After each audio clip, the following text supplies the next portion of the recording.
Welcome back, and today we're going to be continuing our new series on daily habits. Today's topic is reading your Bible. First, we're going to talk about why it's beneficial. Let's look to the Bible to see what it says. Psalm 119, 9 through 11 says this: How can a young person stay pure? By obeying your word. I have tried hard to find you. Don't let me wander from your command. I've hidden your word in my heart that I might not sin against you. You see, everybody learns to live the way they do from some kind of source. And as Christians, we know there is no better source to learn good behavior from than God himself. The psalm is amazing because it does a beautiful job of framing what the heart posture of a young believer should look like. Because it's true, the closer you are to God's word, the closer you are to God. And the closer you are to God, the more you'll be able to see the benefits of reading the Bible. In other words, there's power in reading the word. So here's the first tip. Just start small. Let's see what God's word has to say about Proverbs 21:5 says, Good planning and hard work lead to prosperity, but hasty shortcuts lead to poverty. You can't shortcut the Bible. If you want it to impact your life, you got to sit down and read it. So start small and be faithful. The Bible encourages us to build small, solid foundations that God will then nurture and grow into larger, fruitful habits. So start by reading a couple verses or maybe even a chapter. Look, I get it. Reading the Bible is hard, but look at it like this.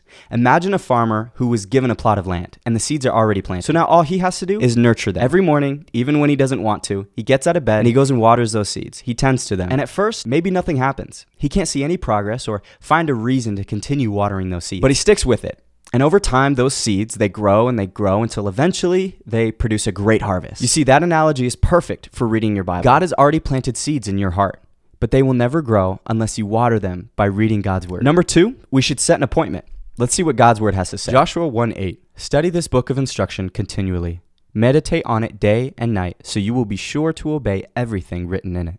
Only then will you prosper and succeed in all you do. Similar to last week's topic on prayer, a practical and effective way to stay in the Word is to make an appointment. An appointment is a commitment. And in this example, it is setting aside time dedicated to reading. And so the more you are committed to reading your Bible, the more likely you are to keep reading. This verse also shows us that there are serious benefits to reading God's word this seriously. When the second half of Joshua 1:8 says, only then will you succeed and prosper, it's not joking. And here are some examples you could follow. The first way is just setting a timer at some point throughout the day. And when that timer goes off, make sure that no distractions get in the way of that reading. You could also do it first thing in the morning or last thing at night or both. This is often when we're the least distracted and have time to dedicate to God's word. The third point is to memorize some scripture. Isaiah 55:11 says this: It is the same with my word. I send it out, and it always produces fruit. It will accomplish all I want it to, and it will prosper everywhere I send it. So the word isn't just ink on paper. It's the message of the Holy Spirit that is always present. And memorizing scripture is a phenomenal way of staying in tune with that fact. Being able to memorize scripture is very powerful and very practical. Think about it this way. It would be pretty dumb for a country to go to war without ammunition, right? Well,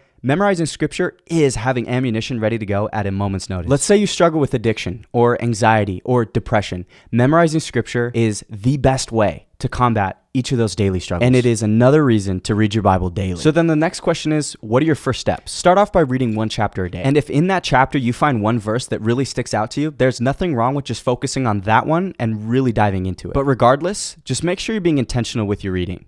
Don't just try to blow through it and check it off a list. A second tip is going for a run or a walk and listening to the Bible instead. Moving your body while receiving God's word is a great way to keep the habit going, even if you're feeling antsy or not up to it. And in case you're wondering, listening to God's word is just as powerful as reading. The third tip, and what I think is the most important, is to just not touch your phone. Now I get it. Our phone is a great tool to read or listen to the Bible, but be sure that if you're going to do it that way, that you turn it on Do Not Disturb so that no texts or calls get in the way of your Bible time. For me, I found that my most focused moments of reading God's word are when I'm far away from my phone or haven't even touched it yet. So the moral of the story is, just bring the Bible into your everyday life. So thanks for watching and get reading.